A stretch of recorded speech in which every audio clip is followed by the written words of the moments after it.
ভাইজানেরা, আমার আপনার নবী পাক সাল্লাল্লাহু আলাইহি ওয়াসাল্লাম যখন তিনি দুধের শিশু ছিলেন, আল্লাহর নবী যখন দুধমা হালিমার দুধ খেতেন, ও ভাইজানেরা, আমার আপনার নবী পাকের একজনা দুধ বোন রয়েছেন, দুধ বোন। হযরতে হালিমার একটা মেয়ে ছিলেন, যে মেয়েটা একটু বড় ছিলেন। ও ভাইজানেরা, কিতাবের মধ্যে এসেছে ওই মেয়েটার নাম হলো সাইমা। ওই মেয়েটার নাম হলো সাইমা। ওই মেয়েটার আসল নাম হলো হুজাফা বিনতুল হারিস। হুজাফা বিনতুল হারিস। এই যে হুজাফা বিনতুল হারিস, যার ডাক নাম ছিল সাইমা। ও ভাইজানেরা, এই ছোট্ট সাইমা বলে মেয়েটা আল্লাহর নবীকে ছোট্টবেলায় কত ভালোবাসতো। আল্লাহর নবীকে কোলে তুলে আদর করত, ঘুম পাড়িয়ে দিত, খাইয়ে দিত, গোসল করে দিত, আল্লাহর নবীর সাথে খেলা করত। ও ভাইজানেরা, তিনি হলেন আল্লাহর নবীর দুধমা, নাম তিনার নাম আল্লাহর নবীর দুধ বোন। আল্লাহর নবীর দুধ বোন, ওনার নামটা হলো সাইমা। ও ভাইজানেরা, এই যে সাইমা বলে মেয়েটা আল্লাহ নবীর জীবনের কয়েকটা অলৌকিক ঘটনা দেখেছিলেন। ও ভাইজানেরা, যখন আল্লাহর নবী যখন দুধের শিশু ছিলেন, যখন আমার আপনার নবী পাক ছোট ছিলেন, বাচ্চা ছিলেন, ওই সময়তে একদিন হযরতে হালিমা, আল্লাহর নবীর দুধমা, তিনি তিনার মেয়েকে বললেন, সাইমাকে বললেন, ও আমার মেয়ে সাইমা, আমাদের ঘরের বকরিগুলোকে একটুখানি ঘাস খাওয়াতে নিয়ে যাও। আপনাদের ঘরে গরু ছাগল আছে, ওগুলোকে ঘাস খাওয়াতে নিয়ে যান। হালিমা তিনি তিনার মেয়েকে বলছেন যে, ও আমার মেয়ে, ঘরের বকরিগুলোকে একটু ঘাস খাওয়াতে নিয়ে যাও। ওই দূরের মাঠে গিয়ে বকরিগুলোকে ঘাস খাওয়াও। সাইমা বলেছিলেন, আম্মা জান, এটা আমি পারবো না। আম্মা জান, এটা আমি পারবো না, কারণ এই ছোট ছোট বকরিগুলো এদিক ওদিক ছুটাছুটি করে, এগুলোকে সামলানো খুব মুশকিলের ব্যাপার। আম্মা জান, এই বকরিগুলো আমি সামলাতে পারবো না। তখন হালিমা বলছেন, সাইমা, একই কথা বলছো তুমি, একই কথা বলছো। তোমার বাপ বয়স্ক হয়ে গেছে, আমিও বয়স্ক হয়ে গিয়েছি, এখন তো তোমাকে এইসব কাজগুলো তো করতে হবে, টুকটাক এইসব কাজগুলো তো তুমি করবে। এই বকরিগুলোকে নিয়ে যাও না, ঘাস খাওয়াতে নিয়ে যাও। তখন সাইমা বলছে, আম্মা জান, আমি একা পারবো না, যদি মুহাম্মদ সাল্লাল্লাহু আলাইহি ওয়াসাল্লামকে যদি আমার সাথে পাঠান তবে যাব। তখন হালিমা বলছেন, সাইমা, তুমি তো এখনই বললে যে বকরিগুলো ছোট ছোট বকরি এদিক ওদিক ছোটাছুটি করে, তুমি সামলাতে পারবে না। আচ্ছা, মুহাম্মাদও তো ছোট। আল্লাহ নবী তখন হযরত হালিমার দুধ খাচ্ছেন, তার মানে ছোট তো, কথা বুঝতে পারছেন না? মুহাম্মাদও তো ছোট। তুমি যে বলছো মুহাম্মাদকে নিয়ে যাবে, তুমি ছাগল সামলাতে পারবে না, মুহাম্মদ সাল্লাল্লাহু আলাইহি ওয়াসাল্লামকে কিভাবে সামলাবে? তুমি তোমার ভাইকে কিভাবে সামলাবে? হযরতে সাইমা বলেছিলেন, আম্মা জান, ও আমার আম্মা জান, একদিন আপনাকে না বলে না জানিয়ে আমি আমার ভাই মুহাম্মদ সাল্লাল্লাহু আলাইহি ওয়াসাল্লামকে নিয়ে আমি বকরি চড়াতে গিয়েছিলাম। আমি দেখতে পেলাম, আমি যখন রাস্তা দিয়ে হেঁটে হেঁটে যাচ্ছিলাম, তখন আসমানের এক খণ্ড মেঘ আমাকে ছায়া প্রদান করে নিয়ে যাচ্ছিল। আম্মা জান, এই তপ্ত মরুভূমির বালুতে আমি সেই সময়ে শীতলতা অনুভব করেছিলাম, ঠান্ডা অনুভব করেছিলাম। সেই জন্য সেই ঠান্ডা আমি এখনো ভুলতে পারিনি। সেই জন্যই আম্মা জান, আমি আমার ভাই মুহাম্মদকে আমার সাথে নিয়ে যেতে চাইছি।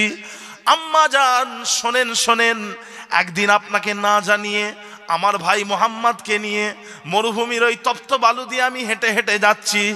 এমত অবস্থাতে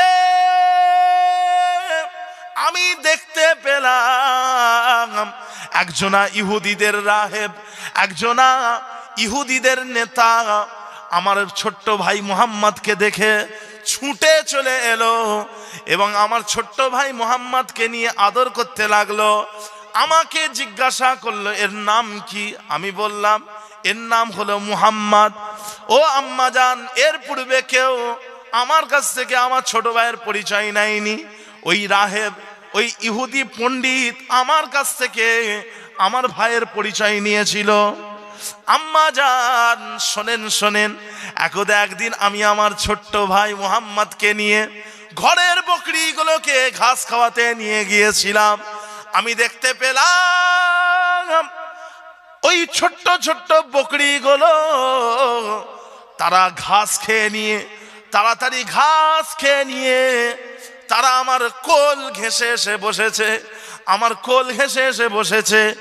আমি আমার কোলের দিকে তাকিয়ে আমার ছোট্ট ভাই মুহাম্মদকে দেখছি, আর ওই ছোট ছোট অবেলা প্রাণীগুলো, ওই অবেলা জানোয়ারগুলো, ওই বকরিগুলো, তারাও আমার ভাই মুহাম্মদকে দেখতে লেগেছে। তারাও আমার ভাইকে দেখছে, বকরিগুলো আমার ভাইকে দেখছে, মুহাম্মদকে দেখছে সাল্লাল্লাহু আলাইহি ওয়াসাল্লাম। ও ভাইজানেরা, আল্লাহ পাক রব্বুল আলামিন আমার আপনার নবী পাকের এত সুন্দর আল্লাহ পাক তিনার চেহারা দিয়েছিলেন। আল্লাহ পাক রব্বুল আলামিন অন্যান্য নবীদের মধ্যে সব থেকে বেশি সুন্দর দেখতে করেছিলেন, সুদর্শন করেছিলেন হযরতে নবী ইউসুফ আলাইহিস সালামকে। আর আপনার আমার নবী পাক সাল্লাল্লাহু আলাইহি ওয়াসাল্লাম হযরতে নবী ইউসুফ আলাইহিস সালামের থেকেও 100 গুণ বেশি সুন্দর দেখতে ছিলেন। ও ভাইজানেরা, এই জন্য হযরতে হাসান বিন সাবিত রাদিয়াল্লাহু তাআলা আনহু তিনি কবিতা লিখছেন। হযরতে হাসান বিন সাবিত তিনি ছিলেন আল্লাহর নবীর একজন সাহাবা, যিনি কবিতা লিখতেন, যিনি কবি ছিলেন। ওই জন্য উনার কুনিয়াত হলো শায়েরে রাসূল। হযরত হাসান বিন সাবিত উনি হলেন শায়েরে রাসূল, মানে হলো আল্লাহ রসুলের কবি। ও ভাইজানেরা, হযরতে হাসান বিন সাবিত তিনি লিখছেন, ওয়া আহসানু মিন কালাম তারাকাতু আইনি ওয়া আজমালু মিন কালাম তালিদিন নিসাউ খুলিকতা মুবাররাআম মিন কুল্লি আইবিন কাআন্নাকা কদ খুলিকতা কামা তাশাউ। হযরতে হাসান বিন সাবিত বলছেন, ওয়া আহসানু মিন কালাম তারাকাতু আইনি, ইয়া রাসূলুল্লাহ, ইয়া হাবিবাল্লাহ, আপনার থেকে সুন্দর, আপনার থেকে সুদর্শন মানুষ এই চোখ কোনোদিন দেখেনে, এই চোখ কোনোদিন দেখেনে। ও আজমালু মিন কালাম তালিদিন নিসাও, আপনার থেকে সুন্দর মানুষ কোনো মেয়ে ছেলে পয়দা করেনে, কোনো মেয়ে ছেলে জন্ম দেয়নে। খুলিকতা মুবাররাম মিন কুল্লি আইবিন, আল্লাহ পাক রব্বুল আলামিন আপনাকে সমস্ত রকম খুঁত থেকে হেফাজত করেছেন, সমস্ত রকম কমি থেকে আল্লাহ পাক হেফাজত করেছেন। কান্নাকা কদ খুলিকতা কামা তাশাউ, যেন আল্লাহ পাক রব্বুল আলামিন আপনাকে ওইভাবেই সৃষ্টি করেছেন যেইভাবে আপনি নিজে সৃষ্টি হতে চেয়েছেন। আল্লাহ যেন আপনাকে ওইভাবে সৃষ্টি করেছেন যেন যেভাবে আপনি নিজে সৃষ্টি হতে চেয়েছেন। কথা বুঝলেন? প্যারে হাজিরিনে মাজলিস, রাসূলুল্লাহ সাল্লাল্লাহু আলাইহি ওয়াসাল্লাম কত রূপবান ছিলেন, কত সুদর্শন ছিলেন। তো ভাইজান, আল্লাহর নবীর ওই যে বোন, দুধ বোন, নিজের বোন নয়, দুধ বোন, হালিমার মেয়ে রাদিয়াল্লাহু আনহা, ওনার নাম হচ্ছে সাইমা। আল্লাহ নবীকে যখন এই সাইমা কোলে নিয়ে আদর করতেন, ঘুম পড়াতেন, তখন একটা কবিতা বলতেন। কবিতা বলতে বলতে কবিতার মধ্যে একটা কথা এমন ছিল, রব্বানা আবকিল্লানা মুহাম্মাদান, রব্বানা আবকিল্লানা মুহাম্মাদান, এই কথাটা বলে আদর করতেন আল্লাহ নবীকে, এই কথাটা বলে আদর করতেন। এই কথাটার মানে হলো রব্বানা, ও আমাদের আল্লাহ, আবকিল্লানা মুহাম্মাদান, আপনি মুহাম্মদ সাল্লাল্লাহু আলাইহি ওয়াসাল্লামকে আপনি দীর্ঘজীবী করেন, আল্লাহর নবীকে আপনি দীর্ঘজীবী করেন, মুহাম্মদ সাল্লাল্লাহু আলাইহি ওয়াসাল্লামকে আপনি দীর্ঘজীবী করেন। ও ভাইজানেরা, এইভাবে হালিমার মেয়ে সাইমা আল্লাহর নবীকে কোলে নিয়ে এইভাবে আদর করতেন। ও ভাইজানেরা, হুনাইনের যুদ্ধের পরে, হুনাইনের যুদ্ধ যখন হয়েছিল, মক্কার বেঈমানেরা তারা তাদের পরিবার পরিজনদের নিয়ে, ঘরের স্ত্রী বাচ্চা কাচ্চা, ঘরের ঘোড়া, ঘরের উট, ঘরের বকরি, যা কিছু ছিল সব কিছু নিয়ে মক্কার কাফেররা হুনাইনের যুদ্ধে যুদ্ধ করেছিল, আল্লাহর নবীর বিরুদ্ধে যুদ্ধ করেছিল। তথাপিও মক্কার কাফেরেরা তারা এই যুদ্ধতে পরাজিত হয়ে গিয়েছিল। মক্কার কাফেররা হুনাইনের যুদ্ধে পরাজিত হলো।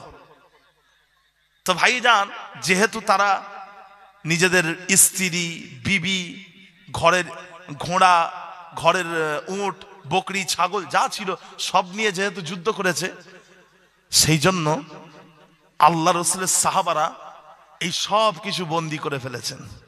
পরাজিত হয়ে গেছে, এদেরকে সব বন্দী করে ফেলেছেন। মক্কার কাফেরদেরও বন্দী করেছেন, তাদের পরিবারের মানুষদেরকেও বন্দী করেছেন।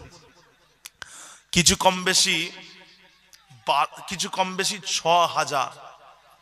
6,000 মানুষকে বন্দী করা হয়েছে। 6,000 মানুষকে বন্দী করা হয়েছে। কথা বুঝতে পেরেছেন ভাইরা আমার, দোস্ত আমার, ও ভাইজানেরা, আল্লাহ নবীর কাছে কিছু সাহাবা এসে বলতে লাগলেন, ইয়া রাসূলুল্লাহ, ইয়া হাবিবাল্লাহ, যে সমস্ত মানুষগুলোকে বন্দী করা হয়েছে ওই মানুষদের ভেতর থেকে একজনা মেয়ে ছেলে সে চিৎকার করে বলছে সে নাকি আপনার নাকি বোন হয়। ইয়া রাসূলুল্লাহ, একটা মেয়ে ছেলে বলছে উনি নাকি আপনার বোন হন। ইয়া রাসূলুল্লাহ, আপনার কি কোনো বোন আছে?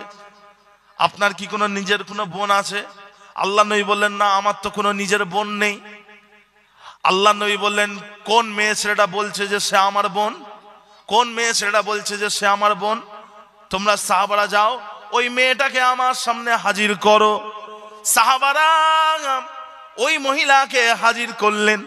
আল্লাহ নবী বললেন, এই মেয়ে ছেলে, আপনি বলেছেন আমি নাকি আপনার ভাই হই, কোন দিক থেকে আমি আপনার ভাই হই?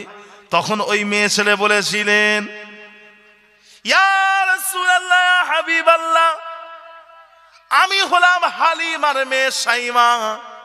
আমি হলাম সেই মেয়ে ছেলে, যে মেয়ে ছেলে আপনাকে ছোটবেলায় কোলে নিয়ে আদর করত, আপনার জন্য কত দোয়া করত, যে মেয়ে ছেলে আপনার জন্য দোয়া করতে করতে বলতো, রব্বানা আবকিল্লানা মুহাম্মাদান, ও আমাদের রব, আপনি মুহাম্মদ সাল্লাল্লাহু আলাইহি ওয়াসাল্লামকে দীর্ঘজীবী করেন।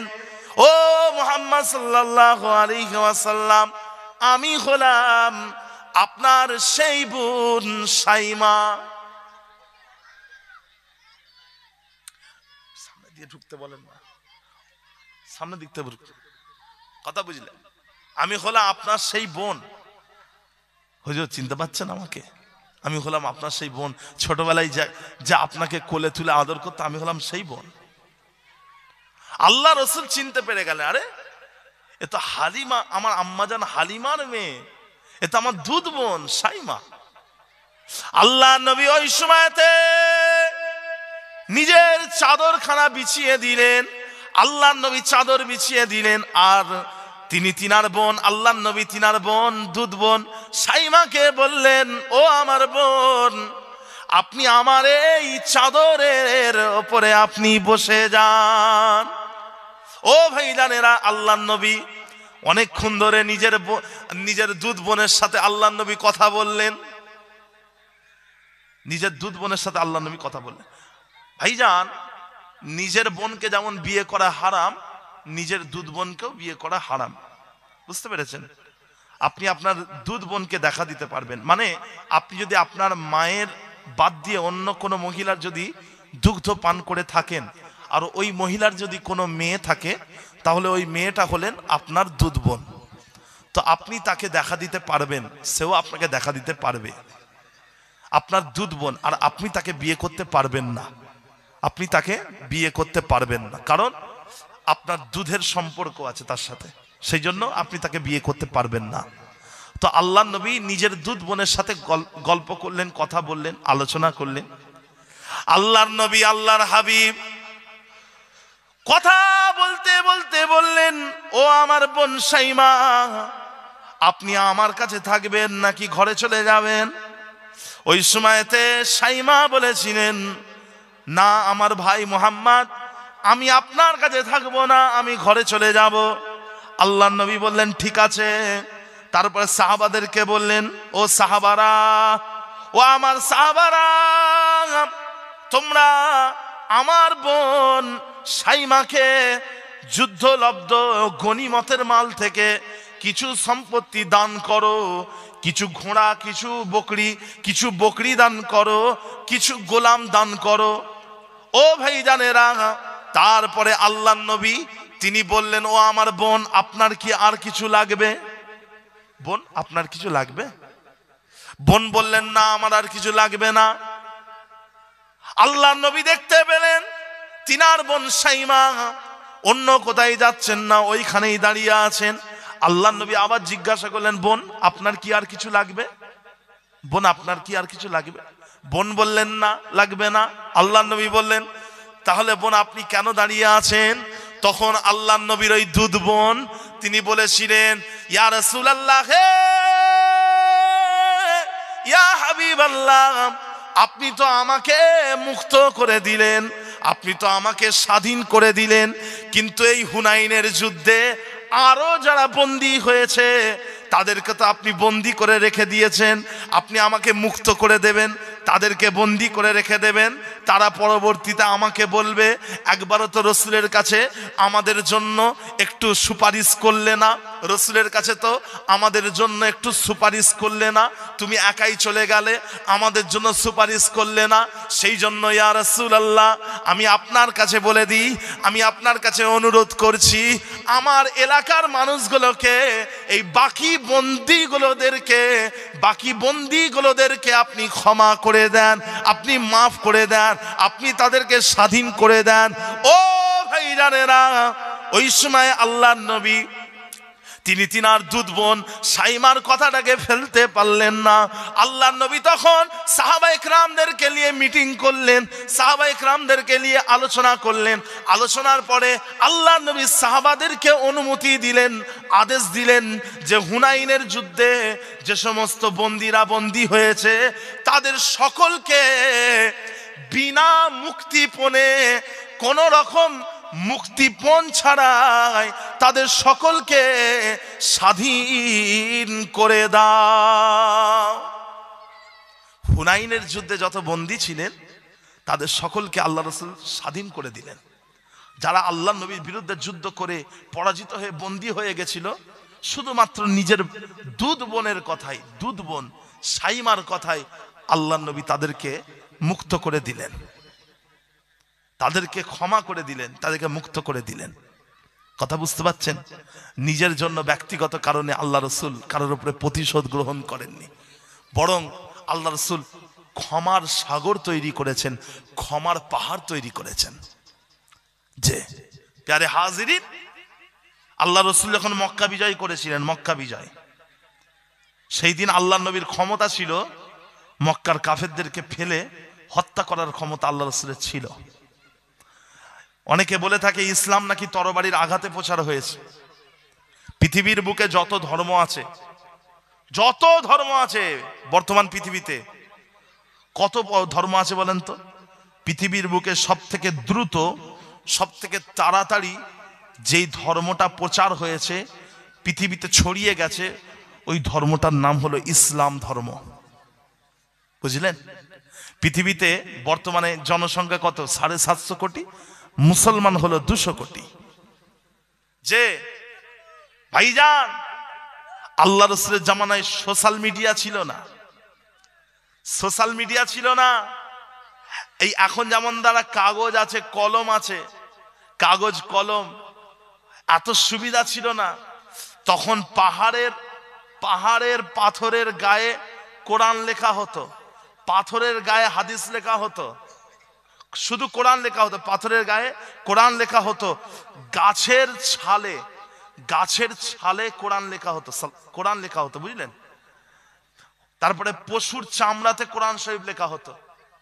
যে তো ভাইজান, আল্লাহ রাসূলের জামানায় সোশ্যাল মিডিয়া ছিল না, ইউটিউব ছিল না, ফেসবুক ছিল না। আল্লাহ রাসূল সাল্লাল্লাহু আলাইহি ওয়াসাল্লামের জামানায় এই দ্রুতগামী গাড়ি ছিল না, এই 4 চাকা ছিল না, বাইক ছিল না। মরুভূমির মাঝখানে একটা জনবসতিহীন, যেখানে লোকজন বেশি বাস করতে পারবে না, মরুভূমি কঠিন জায়গা, কথা বুঝলেন? খুব একটা কি বলবো, যে জায়গাটাকে বলা হয় একদম ফাঁকা জায়গা। আল্লাহ রাসূল সাল্লাল্লাহু আলাইহি ওয়াসাল্লাম সে জায়গায় জন্মগ্রহণ করলেন। আর আজকে 1450 বছর পরে ওইখানে যিনি জন্মগ্রহণ করেছিলেন, সেই রাসূলুল্লাহ সাল্লাল্লাহু আলাইহি ওয়াসাল্লামের নামটা গোটা পৃথিবীর মানুষ উচ্চারণ করছে। আমার কথা বুঝতে পারছেন না? গোটা পৃথিবীর মানুষ ওই রাসূলুল্লাহ সাল্লাল্লাহু আলাইহি ওয়াসাল্লামকে নিয়ে আলোচনা করছে। আজকে দেখেন প্রত্যেকটা জায়গায় রাসূলুল্লাহ সাল্লাল্লাহু আলাইহি ওয়াসাল্লামের আলোচনা চলছে। আজকে 1450 বছর হয়ে গেছে, তবু আল্লাহর নবীর একটা আলোচনা যদি করা হয়, যেন মনে হয় রাসূলুল্লাহ সাল্লাল্লাহু আলাইহি ওয়াসাল্লাম এই কথাটা গতকালকে বলেছেন। আল্লাহর নবীর একটা হাদিস বললে যেন মনে হয় আল্লাহর নবী যেন এই কথাটা গতকাল বলেছেন। বুঝতে পারছেন? সোশ্যাল মিডিয়া ছিল না, ইন্টারনেট ছিল না। ভাইরা আমার, দোস্ত আমার, ও ভাইজানেরা, ও আমার নবী পাকের উম্মতিরা, আল্লাহর নবী যদি চাইতেন মক্কা বিজয়ের সময়ে আল্লাহর নবী তিনি মক্কাবাসীকে ফেলে তিনি হত্যা করতে পারতেন, সাহাবাদেরকে বলতে পারতেন যে এদের হত্যা করে ফেলো। কিন্তু ভাইজানেরা, আল্লাহর নবী মক্কার কাফেরদেরকে সাধারণভাবে আমভাবে ক্ষমা করে দিলেন। সমস্ত কাফেরদেরকে আল্লাহর নবী ক্ষমা করে দিলেন। দীর্ঘ 13 বছর ধরে ওই বেঈমানেরা আল্লাহর নবীর উপরে কত অত্যাচার করেছে, কত জুলুম করেছে, আল্লাহর নবী ওই সব কিছু মনে রাখলেন না। আল্লাহর নবী তিনি ওই বেঈমান কাফেরদের ক্ষমা করে দিলেন, নিঃশর্ত ক্ষমা করে দিলেন বেঈমান কাফেরদেরকে। কথা বুঝতে পেরেছেন? রাসূলুল্লাহ সাল্লাল্লাহু আলাইহি ওয়াসাল্লাম তিনি কিন্তু কারোর উপরে কষ্ট দেননি, রাগ দেখাননি, ধৈর্য হারা হয়ে যাননি, সহ্য সবর হারিয়ে ফেলেননি। কথা বুঝেছেন? দরুদ শরীফ আল্লাহুম্মা সাল্লি আলা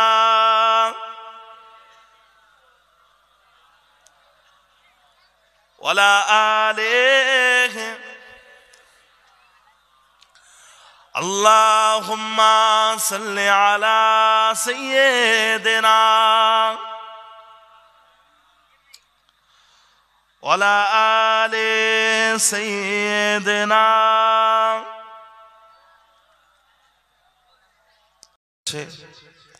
আমার আপনার নবী পাক গাছের নিচে ঘুমাচ্ছেন, ওই সময় ওই মুসলিম বিদ্বেষী ওই মানুষটা গাছ থেকে আল্লাহর নবীর তরবারিটাকে পেড়ে নিলেন। আল্লাহর নবী গাছের ডালে তরবারি বেঁধে দিয়েছিলেন, ওই তরবারিটাকে পেড়ে নিলেন। পেড়ে নিয়ে তরবারিটাকে খাপ থেকে বার করে আপনার আমার নবী পাক সাল্লাল্লাহু আলাইহি ওয়াসাল্লামের গর্দানে ধরেছে। আল্লাহর নবী ততক্ষণে ঘুমটা ভেঙে গেল। আমার আপনার নবী পাক দাঁড়িয়ে পড়লেন। ওই সময় বেঈমানটা বলল, মান ইয়ামনাউকা মিন্নি, হে মুহাম্মদ সাল্লাল্লাহু আলাইহি ওয়াসাল্লাম, তোমাকে কে বাঁচাবে? আল্লাহ রাসূল সাল্লাল্লাহু আলাইহি ওয়াসাল্লাম তিনি বললেন, আল্লাহ। ওই বেঈমানটা বলল, হাল তাখাফুনি, তোমার কি ভয় লাগছে? হে মুহাম্মদ, তুমি কি ভয় পাচ্ছ? আল্লাহ রাসূল বলেছিলেন, লা, অর্থাৎ না, আমি ভয় পাই না। তখন বেঈমানটা বলেছিল, মান ইয়ামনাউকা মিন্নি, তোমাকে কে বাঁচাবে? আল্লাহ রাসূল সাল্লাল্লাহু আলাইহি ওয়াসাল্লাম বলেছিলেন, আল্লাহ বাঁচাবে। যখন এই কথাটা বলেছেন, তখনই ওই বেঈমানের হাত থেকে তরবারিটা খসে গিয়ে জমিনে পড়ে গেল। রাসূলুল্লাহ সাল্লাল্লাহু আলাইহি ওয়াসাল্লাম সঙ্গে সঙ্গে তরবারিটাকে তুলে নিলেন এবং ওই বেঈমানের গলায় ধরলেন। এবারে আল্লাহর নবী ওই বেঈমানকে বললেন, মান ইয়ামনাউকা মিন্নি, তোমাকে কে বাঁচাবে? এবারে তোমাকে কে বাঁচাবে? তখন এই বেঈমানটা বলেছিল, কুন খায়রু আখিজিন, আপনি উত্তম গ্রহণকারী হয়ে যান, আপনার যেটা ভালো মনে হয় আপনি করেন। আল্লাহ রাসূল সাল্লাল্লাহু আলাইহি ওয়াসাল্লাম তখন এই বেঈমানকে বলেছিলেন, আতাশহাদু আল্লা ইলাহা ইল্লাল্লাহু ওয়া আন্নী মুহাম্মাদুর রাসূলুল্লাহ, তুমি কি সাক্ষ্য দেবে আল্লাহ ছাড়া অন্য কোনো মাবুদ নেই, আর মুহাম্মদ সাল্লাল্লাহু আলাইহি ওয়াসাল্লাম আমি হলাম আল্লাহ পাকের নবী এবং রসুল? এইটা কি তুমি বিশ্বাস করবে? এটা কি তুমি সাক্ষ্য দেবে? ওই সময় ওই বেঈমান বলেছিল, না, এটা আমি আপনাকে সাক্ষ্য দিতে পারবো না। তখন রাসূলুল্লাহ সাল্লাল্লাহু আলাইহি ওয়াসাল্লাম তাকে বললেন, তাহলে তুমি কি করতে চাইছো? তখন ওই বেঈমান বলল, আমি আপনার কাছে একটা ওয়াদা করতে পারি, আমি আপনার কাছে একটা ওয়াদা করতে পারি যে আমি আপনার হাতে হাত দিয়ে মুসলমান হব না, আর যারা আপনার সাথে যুদ্ধ করছে তাদেরও হাতে হাত দিয়ে আপনার বিরুদ্ধে যুদ্ধ করব না। এতটুকু আপনাকে আমি ওয়াদা করতে পারি। আমি আপনার হাতে হাত দিয়ে কলেমা পড়ব না, যারা আপনার সাথে যুদ্ধ করছে তাদের হাতে হাত দিয়েও আপনার বিরুদ্ধে যুদ্ধ করব না। রাসূলুল্লাহ সাল্লাল্লাহু আলাইহি সাল্লাম তিনার কাছে ওই বেঈমানকে হত্যা করার সুযোগ ছিল, তথাপিও আল্লাহ রাসূল সাল্লাল্লাহু আলাইহি ওয়াসাল্লাম ওই মুসলিম বিদ্বেষী ওই বেঈমানটাকে আল্লাহ রাসূল সাল্লাল্লাহু আলাইহি ওয়াসাল্লাম তিনি যাওয়ার রাস্তা করে দিলেন, চলে যাও। আল্লাহর নবী প্রতিশোধ গ্রহণ করলেন না, ওই বেঈমানকে আল্লাহ রাসূল বললেন, যাও, চলে যাও। সেই মানুষটা আল্লাহ রাসূলের কাছ থেকে চলে গেল, ঘরে চলে গেল। ঘরে যাওয়ার পরে ঘরের মানুষরা জিজ্ঞাসা করেছিলেন, ভাই এতক্ষণ আপনি কোথায় ছিলেন? আপনাকে দেখতে পাইনি অনেকক্ষণ, কোথায় ছিলেন? তখন ওই মানুষটা বলেছিল যে আমি পৃথিবীর সর্বশ্রেষ্ঠ মানুষটার কাছ থেকে আমি ঘুরে এলাম, আমি পৃথিবীর সর্বশ্রেষ্ঠ মানুষটার কাছ থেকে আমি ঘুরে এলাম। এর পূর্বে আমি কোনোদিন উনার থেকে উত্তম চরিত্রের মানুষ কিন্তু আমি দেখিনি। খায়রুম মিনান নাস, উনি হলেন সমস্ত মানুষের থেকে উত্তম মানুষ। একবার বলবেন না সুবহানাল্লাহ? রাসূলুল্লাহ সাল্লাল্লাহু আলাইহি ওয়াসাল্লাম তিনি নিজের জন্য ব্যক্তিগত কারণে ওই বেঈমানের উপরে প্রতিশোধ গ্রহণ করলেন না। কথা বুঝতে পেরেছেন? তবে আমাদেরকে খেয়াল রাখতে হবে, আমরা আমাদের নিজেদের ব্যক্তিগত কারণে প্রতিশোধ গ্রহণ করব না, কিন্তু যেইখানে আল্লাহ এবং তার রসুলের প্রসঙ্গ চলে আসবে, যদি কেউ আল্লাহ এবং তার রসুলকে গালি দেয়, আল্লাহ এবং রসুলের বিরোধিতা করে, আল্লাহ এবং রসুলের বিরুদ্ধে কটূক্তি করে, খারাপ কথা বলে, তখন কিন্তু আমাদের রাগ হওয়াটা হচ্ছে জায়েজ। কথা বুঝেছেন? একদা একদিন কি হয়েছে, হযরত আবু বকর as-সিদ্দিক রাদিয়াল্লাহু তাআলা আনহু তিনি বসে আছেন, আল্লাহর নবীও হযরত আবু বকর as-সিদ্দিকের কাছেই বসে আছেন। ওই সময়তে একজন ইহুদি হযরত আবু বকর as-সিদ্দিকের কাছে এলেন, এসে আবু বকর as-সিদ্দিককে কটু কথা বলতে লাগলেন, উল্টো পাল্টা ভাবে আবু বকর as-সিদ্দিকের বিরুদ্ধে উল্টো পাল্টা ভাবে কথা বলতে লাগলেন। হযরত আবু বকর as-সিদ্দিক তিনি ওই ইহুদির কোনো উত্তর দিলেন না, চুপ করে গেলেন। রাসূলুল্লাহ সাল্লাল্লাহু আলাইহি সাল্লাম তিনিও কোনো উত্তর দিলেন না, চুপ করে রইলেন। কিছুক্ষণ যাওয়ার পরে হযরত আবু বকর as-সিদ্দিক তিনি মনে করলেন যে না, এই ইহুদিটা কিন্তু অনেক কথা বলে ফেলছে, এই ইহুদিটা অনেক বেশি কথা বলে ফেলছে, এই ইহুদির উত্তর দেওয়ার দরকার, এই ইহুদির প্রশ্নের উত্তর দেওয়া দরকার। সেই জন্য হযরত আবু বকর as-সিদ্দিক তিনি ইহুদির কটূক্তির উত্তর দিচ্ছেন। ইহুদি যে আবু বকর as-সিদ্দিককে উল্টো পাল্টা বলছে, আবু বকর সিদ্দিক তিনি তার উত্তর দিচ্ছেন, তার কথাগুলোর উত্তর দিচ্ছেন। তখন রাসূলুল্লাহ সাল্লাল্লাহু আলাইহি ওয়াসাল্লাম তিনি দাঁড়িয়ে পড়লেন এবং ওখান থেকে চলে যাচ্ছেন। হযরতে আবু বকর সিদ্দিক আল্লাহর নবীকে বলেছিলেন, ইয়া রাসূলুল্লাহ, ইয়া হাবিবাল্লাহ, আপনি এখান থেকে কেন চলে যাচ্ছেন? আল্লাহ নবী বলেছিলেন, ও আবু বকর, যতক্ষণ তুমি চুপ ছিলে ততক্ষণ আল্লাহ পাক রব্বুল আলামিন একটা মালাইকা ফারিস্তা নিযুক্ত করে দিয়েছিলেন। ওই মালাইকা ফারিস্তাটা তোমার পক্ষ নিয়ে ওই ইহুদির কথাগুলোর উত্তর দিচ্ছিল, ওই ইহুদির কটূক্তির জবাব দিচ্ছিল। কিন্তু ও আবু বকর, যখন তুমি নিজে উত্তর দেওয়া শুরু করে দিলে তখন আল্লাহ পাকের ওই মালাইকা ফারিস্তাটা চলে গেল।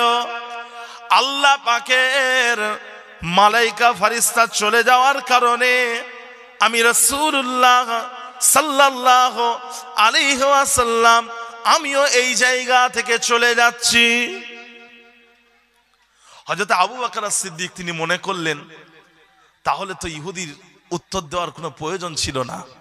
রাসূলুল্লাহ সাল্লাল্লাহু আলাইহি ওয়াসাল্লাম আমার চুপ থাকার কারণে যদি আমার পাশে বসে থাকেন, তাহলে ইহুদির প্রশ্নের উত্তর দেওয়ার কি প্রয়োজন? আল্লাহর মালাইকা ফারিস্তা যদি আমার চুপ থাকার কারণে ওই ইহুদির উত্তর দিয়ে থাকেন, তাহলে ওই ইহুদির উত্তর আমার দেওয়ার কি প্রয়োজন? কথা বুঝতে পারছেন? প্যারে হাজিরিন, নিজের ব্যক্তিগত কারণে কারোর উপরে রাগ দেখাবেন না, কারোর উপরে গোসা দেখাবেন না।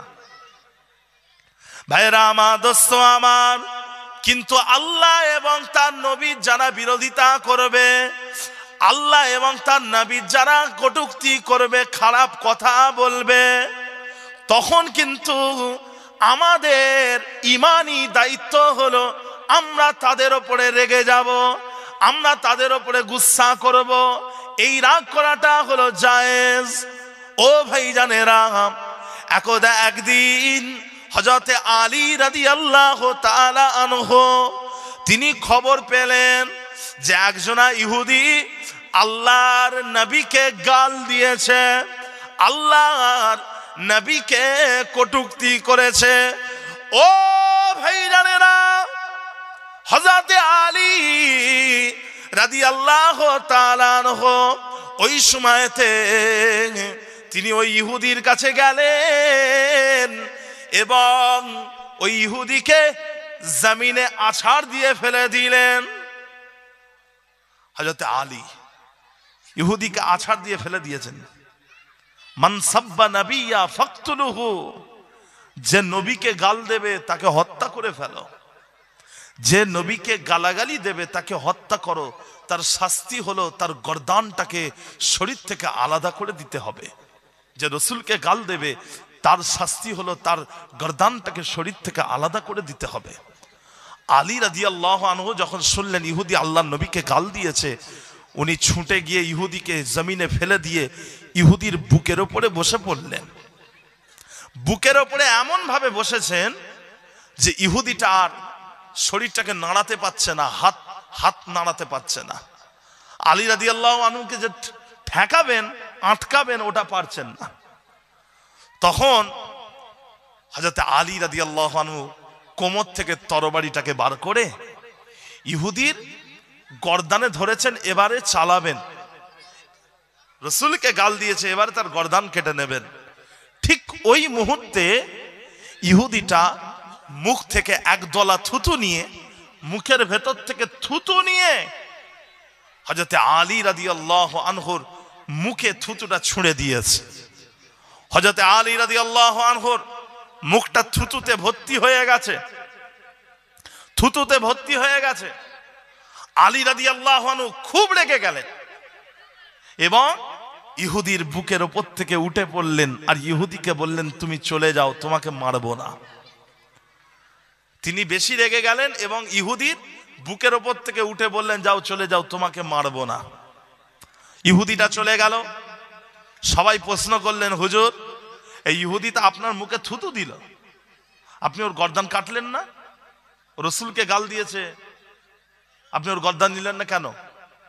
আলী রাদিয়াল্লাহু আনহু বলেছিলেন, আমি তরবারি তুলেছিলাম রসুলের জন্য, কারণ ওই লোকটা রসুলকে গাল দিয়েছে। কিন্তু ওই লোকটা যখন আমার মুখে থুতু দিল, তখন আমার ব্যক্তিগত রাগ হলো, আমার ব্যক্তিগত রাগ হলো।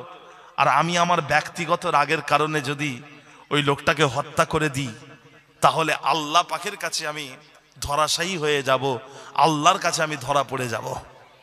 সেই জন্য আমি ওই ইহুদিটাকে ছেড়ে দিলাম। তো ভাইজান, এটাও সাহাবাদের আদর্শ ছিল। তারা রাসূলুল্লাহ সাল্লাল্লাহু আলাইহি ওয়াসাল্লামের মতোই তারা মানুষকে নিজেদের ব্যক্তিগত কারণে কষ্ট দিতেন না, ব্যক্তিগত কারণে কষ্ট দিতেন না। ভাইরা আমার, দোস্ত আমার, ও আমার দুন্দরদিরা, ও আমার আল্লাহওয়ালা গণেরা, ও ভাইজানেরা, আল্লাহ পাক রব্বুল আলামিন কোরআন মাজিদের মধ্যে বলে দিলেন, বিসমিল্লাহির রহমানির রহিম, ওয়া ইবাদুর রহমানিল্লাযীনা ইয়ামশুনা আলাল আরদি হাওনা ওয়া ইযা খাতাবাহুমুল জাহিলুনা ক্বালু সালামা। আল্লাহ পাক বলছেন, যারা রহমানের বান্দা হবে, যারা আল্লাহ পাকের বান্দা হবে, তারা জমিনের উপরে নম্রতার সাথে, ভদ্রতার সাথে চলাফেরা করবে, অহংকারিতার সাথে, তাকাব্বুরির সাথে চলাফেরা করবে না। যারা আল্লাহ পাকের বান্দা হবে, যারা রহমানের বান্দা হবে, তারা যখন মূর্খদের কাছ থেকে অতিবাহিত হবে, তখন তারা বলবে সালাম। তারা মূর্খদেরকে সালাম বলবে, সালাম বলবে। ও ভাইজানেরা, যারা রহমান আল্লাহ পাকের বান্দা হবে, তারা মূর্খদের সাথে কখনোই তর্ক করবে না। যারা রহমানের বান্দা মূর্খদের সাথে তর্ক করবে না। পৃথিবীর সমস্ত মানুষের উত্তর দেওয়া যায়, কিন্তু মূর্খদের উত্তর দেওয়া যায়? বলেন, মূর্খ মানুষের উত্তর দেওয়া যায় না। মূর্খদের সাথে তর্ক করতে যাবেন না, মূর্খদের সাথে কখনোই তর্ক করবেন না, মূর্খদের সাথে তর্ক করবেন না। যখন আপনারা মূর্খদের কাছে বাই চান্স যদি কখনো চলে যান, মূর্খদের পাল্লায় যদি পড়ে যান, কি করবেন? তো আল্লাহ বলছেন কলু সালামা, তারা বলবে সালাম। সালাম মানে তারা এমন কোনো কথা বলবে যে কথা বলার কারণে নিজেরা ওদের সাথে তর্ক থেকে বেঁচে যাবে, ওদের কাছে তর্ক থেকে বেঁচে যাবে। সুতরাং ভাইজান, কখনোই মূর্খদের সাথে তর্ক করতে যাবেন না। ব্যক্তিগত রাগ করলে হবে না ভাই। ভাইরা আমার, দোস্ত আমার, ও আমার দিন দরদিরা, ও আমার আল্লাহওয়ালা ঘরেরা, ও ভাইজানেরা, আমার আপনার নবী পাকের একজন সাহাবা ছিলেন, जिनार नामटा हलो हजरते आबू दुजाना रादियाल्लाहु ताआला अन्हु। ओ भाईजानेरा हजरते आबू दुजाना एमन एकजन साहाबा छिलेन जिनी बदरेर युद्ध उहुदेर युद्ध सुलहे हुदाइबियाय अंशग्रहण करेछिलेन। एमन एकजन साहाबा आल्लाह पाक जाके कत मर्यादा दिएछेन কত সম্মান দিয়েছেন। একদিন ওই হযরতে আবু দুজানা রাদিয়াল্লাহু আনহু মানুষের সামনে বললেন, মানুষদের সামনে বললেন, আল্লাহ যদি আমাকে নাজাত দেয়, যদি আল্লাহ আমাকে নাজাত দেয় তাহলে একটা কারণে আল্লাহ আমাকে নাজাত দিয়ে দেবেন। ও ভাইজানেরা, সবাই মনে করলেন যে হযরতে আবু দুজানা তিনি বলতে চাইছেন তিনি যেহেতু আল্লাহর নবীর সাহাবা তাই তিনি নাজাত পাবেন। আবার কিছু মানুষ বলছে না, হযরতে আবু দুজানা উনি বলতে চাইছেন উনি বদরের যুদ্ধ, উহুদের যুদ্ধ, সুলহে হুদাইবিয়ায় অংশগ্রহণ করেছেন তাই তিনি নাজাত পেয়ে যাবেন, নাজাত পেয়ে যাবেন। কিন্তু হযরতে আবু দুজানা তিনি বলছেন আল্লাহর কাছে যদি আমি নাজাত পাই একটা কারণে নাজাত পাবো, আর ওই কারণটা হলো আমি কোনোদিন কাউকে কথা এবং কাজের মাধ্যমে কষ্ট দিইনি, কোনোদিন কাউকে কথা এবং কাজের মাধ্যমে কষ্ট দেব না। এই কারণে আল্লাহ পাক রব্বুল আলামিন আমাকে নাজাত দিয়ে দেবেন। কথা বুঝলেন? প্যারে হাজিরিন, মানুষের উপরে রাগ করে তো কোনো লাভ নেই, কষ্ট দিয়ে কোনো লাভ নেই, মানুষকে ব্যথা দেবেন না। এই দুনিয়া হলো সংক্ষিপ্ত একটা জীবন, সংক্ষিপ্ত একটা জীবন। पीजा अय्याम के तलखी को भी हंसकर नासिर, गम को सहने में भी कुदरत ने मजा रखा है। अपने लहू के होंठ पी जख्म पे जख्म खाए जी, आहना कर लबों को सी, इश्क है दिल लगी नहीं, सीने पे तीर खाए जा, आगे कदम बढ़ाए जा, यानी जुबान हाल से कह दे के हाँ सताए जा। एक हुक सी दिल में उठता है, एक दर्द जिगर में होता है, हम रात को उठ उठ रोते हैं जब सारा आलम सोते हैं। ओ ভাইজানেরা, মানুষকে কথার মাধ্যমে কাজের মাধ্যমে কষ্ট দেবেন না। আল্লাহ নবীকে একজনা প্রশ্ন করেছিলেন, এক সাহাবা প্রশ্ন করেছিলেন, ইয়া রাসূলুল্লাহ মাল ইসলাম, ইসলাম কাকে বলে, ইসলাম কাকে বলে?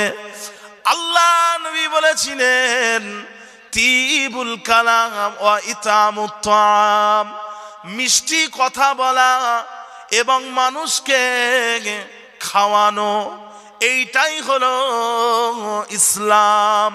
ও ভাইজানেরা, মানুষকে কষ্ট দেবেন না, ব্যথা দেবেন না। আল্লাহ পাক রব্বুল আলামিন যে ব্যক্তিটা আল্লাহর সাথে যে ব্যক্তি আল্লাহর অধিকারকে নষ্ট করে, যে ব্যক্তি নামাজ পড়ে না, যে ব্যক্তি রোজা রাখে না, আল্লাহ পাক রব্বুল আলামিন তিনি যদি চান, যদি আল্লাহ পাকের দয়া হয়, আল্লাহ পাক যদি চান তাকে ক্ষমা করে দিতে পারেন।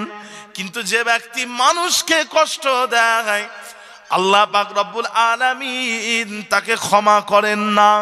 যে ব্যক্তি মানুষের অধিকারকে নষ্ট করে, আল্লাহ পাক রব্বুল আলামিন তাকে ক্ষমা করেন না। তাকে ওই মানুষের কাছে গিয়ে ক্ষমা চাইতে হবে, তারপরে আল্লাহ তাকে ক্ষমা করবেন।